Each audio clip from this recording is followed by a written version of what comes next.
नमस्कार। आज हम खेल प्रणाली प्ले वे मेथड का अध्ययन करेंगे। रॉस ने कहा है play is nature mode of education.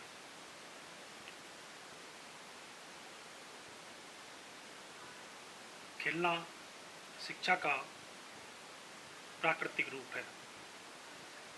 जानते हैं खेल का अर्थ और उसकी परिभाषा। Meaning and definition of play. सामान्य स्वाभाविक प्रवृत्तियाँ, जनरल इनेट टेंडेंसी में खेल की प्रवृत्ति सबसे अधिक व्यापक और महत्वपूर्ण है। नालंदा विशाल शब्द सागर के अनुसार खेल का सामान्य अर्थ है चित्त की उमंग या मन बहलाव या व्यायाम के लिए इधर उधर उछल कूद, दौड़ धूप या कोई साधारण कृत्य। मनोवैज्ञानिकों ने खेल का निम्नलिखित प्रकार से व्यक्त किया है। McDougall, play is an activity for its own sake और it is a purposeless activity striving toward no goal. अर्थात खेल स्वयं अपने लिए की जाने वाली एक क्रिया है या खेल एक निरुद्देश्य क्रिया है जिसका कोई लक्ष्य नहीं होता। हल्लॉक ने भी कहा है play related to any activity engaged in for the enjoyment it gives without consideration of the end result. अर्थात अंतिम परिणाम का विचार किए बिना कोई भी क्रिया जो उससे प्राप्त होने वाली आनंद के लिए की जाती है खेल है।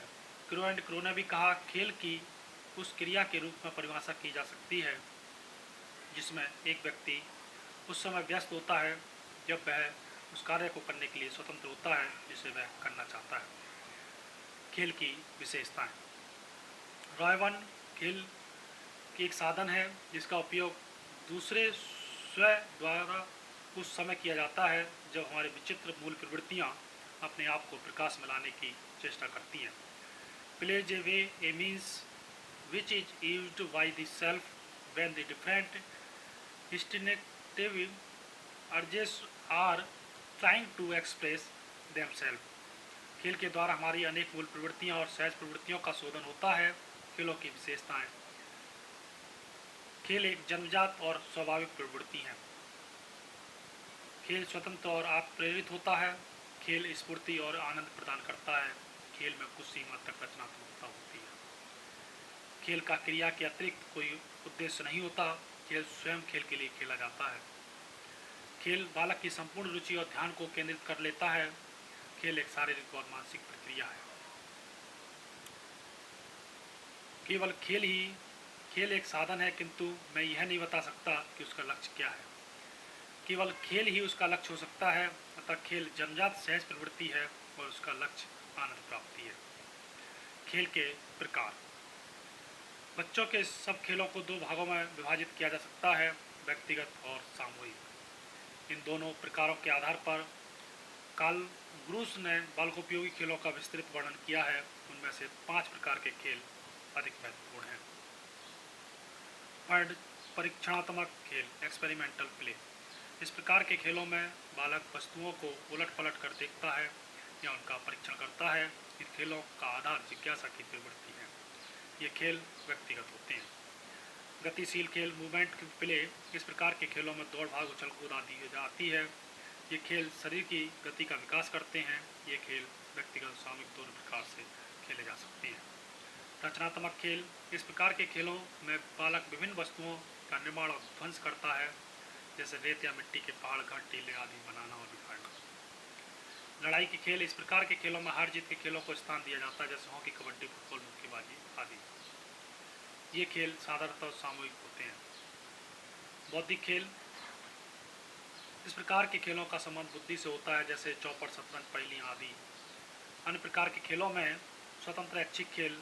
ये खेल सबसे प्रारंभिक हैं। बालक इनको अकेला एवं जब, जहाँ और जब चाहता है खेलता है। वह इन खेलों को अपने शरीर के अंगों और खिलौनों से खेलता है। झूठ मूठ के खेल। इन खेलों में बालक किसी वयस्क के समान कार्य व्यवहार करता है। माता संबंधी खेल, इन खेलों में बालक अपनी प्रारंभिक अवस्था में अपनी माता के साथ खेलता है, जैसे आँख मिचौनी। संवेगात्मक खेल, इन खेलों में बालक विभिन्न संवेगों का अनुभव करता है और उसके अनुरूप अभिनय करता है, जैसे वीरता का अनुभव। खेल विधि पर आधारित शिक्षण पद्धतियाँ, किंडरगार्टन पद्धति। ये पद्धति फ्रॉवेल ने प्रतिपादित की थी। इस पद्धति में बालक को खेल गीतों और उपहारों द्वारा शिक्षा दी जाती है। इन गीतों के आधार शिशु खेल और शिशु कार्य हैं। उपहारों में नाना प्रकार की वस्तुएं, जैसे ऊन की गेंद, लकड़ी का गोला, तिकोनी, तख्तियाँ, चतुर्भुज आदि।